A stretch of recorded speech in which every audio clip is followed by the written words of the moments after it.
ne pas avoir de connexion Internet, c'est ne pas faire partie de la société d'une certaine manière.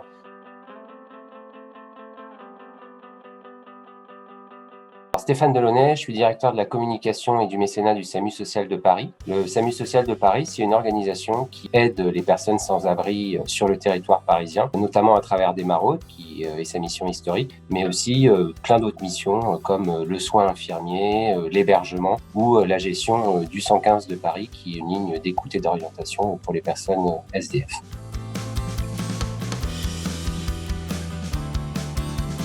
Alors, l'exclusion numérique, c'est le fait de ne pas avoir les outils ou la possibilité de se connecter au monde d'aujourd'hui. Donc, c'est ne pas avoir d'ordinateur, ne pas avoir de smartphone, ne pas avoir de connexion 4G ou de connexion Wi-Fi. Et de ce fait, c'est ne pas pouvoir faire société, puisqu'aujourd'hui, la société, elle est connectée.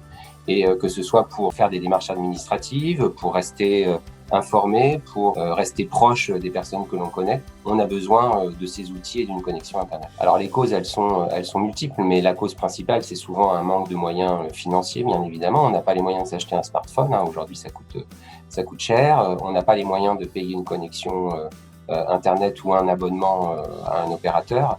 Et de ce fait-là, on est en permanence dépendant en fait de trouver une connexion gratuite.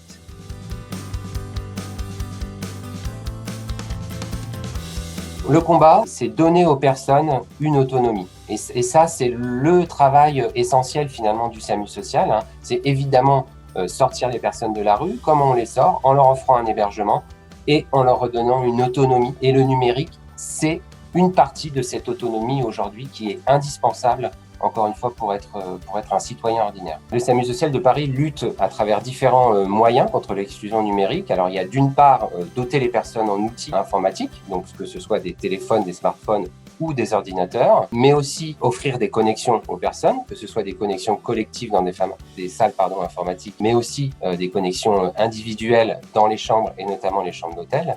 Et puis enfin, apprendre aux personnes à se servir de ces outils et apprendre aux adolescents quels sont les dangers aussi du numérique.